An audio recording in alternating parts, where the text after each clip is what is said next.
Let's do some comparisons. P300a, P400a, and P500a.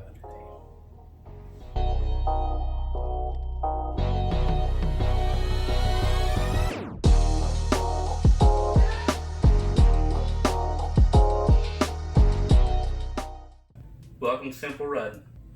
I want to take just a couple minutes and kind of do a quick run through of the differences that you'll see straight out of the box when you get any one of these Phanteks, which is your P300a, your P400a, and your P500a. Granted, you can't get sweet Spider-Man paint job that's on the P400a. It was already painted before I had the idea to do this video, so you know there's that. This one, however, was black, if you can't tell, or if you haven't watched the video of the paint. This one's the only one I ordered white.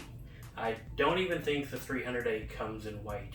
In fact, this one is for a customer and I will be painting it white.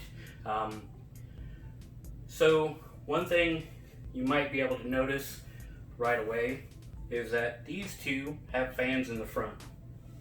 The P400A comes with 3 RGB, if you get the DRGB one, 3 120mm fans in the front. The 500A has 3 140s in the front, and I mean, size comparison, you can really see the size difference.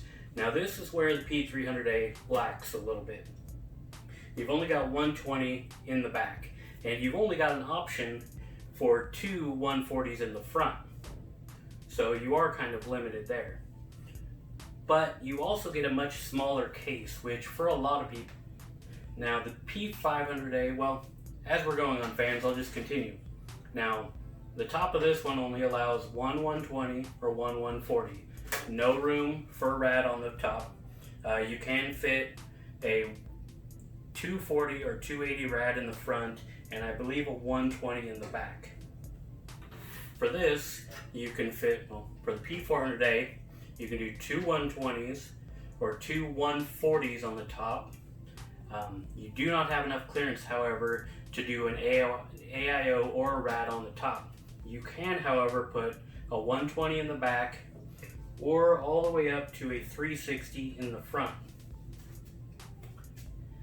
Now, for the P500A, you can fit 3 fans up top if you go with 120, or you can do 2 140s.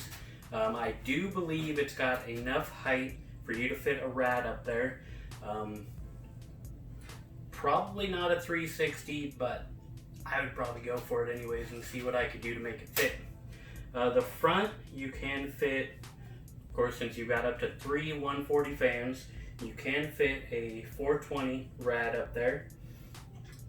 Or you can do the 360, which is very common. It all depends, I guess, what you order. And now the back does have the option for a 120 or 140 fan or radiator, depending on what you're doing. Now, the P500A is the only one that allows you to vertically mount your graphics card in the front for showing it off. These other two cases just aren't quite big enough. And by big enough, you can definitely see the width differences in these cases. And I'm still very happy that this can do the 2 140s in the front. It's going to be a good amount of airflow for such a small case. Now it brings me to the next thing you're going to notice straight out of the box.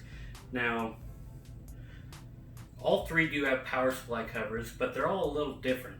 So this one is actually on the outside as well. So then you've got a top plate that looks to be removable. And then you've got the tempered glass, which isn't full, and it goes like any other side panel with your 2 thumb screws in the back.